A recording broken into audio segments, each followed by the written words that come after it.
Assalamualaikum anak-anak murid sekalian. Jom kita belajar mengenai wuduk. Jom kawan-kawan, kita belajar sama-sama.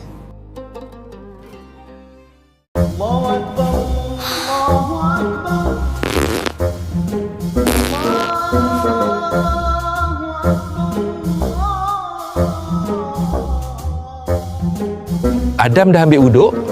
Adam dah ambil wuduk solat Zuhur tadi, Ustaz. Adam tahu tak? Ada beberapa perkara yang boleh membatalkan wuduk. Adam tak tahu, Ustaz. Adam tahu tak?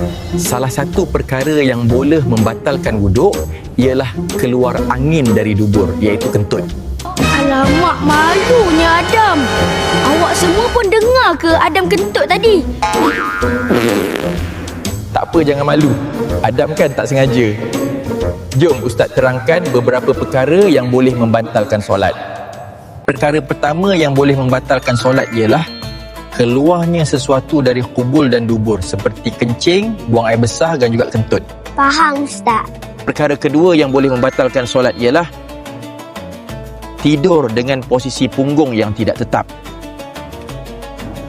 Bersentuhan antara lelaki dan wanita. Antaranya lagi, salah satu perkara yang membatalkan solat ialah hilang akal seperti mabuk dan pitam. Oh, macam tu ke, Ustaz? Ya, betul Adam. Akhir sekali, perkara yang boleh membatalkan wudu ialah menyentuh kubul dan dubur dengan tapak tangan. Jadi Adam, jelas tak apa yang Ustaz terangkan? Jelas, Ustaz. Sekarang Adam dah faham mengenai perkara-perkara yang boleh membatalkan solat. Kawan-kawan pun dah faham kan apa yang Ustaz ajar tadi? Kalau dah faham, sebut Alhamdulillah. Terima kasih, Ustaz.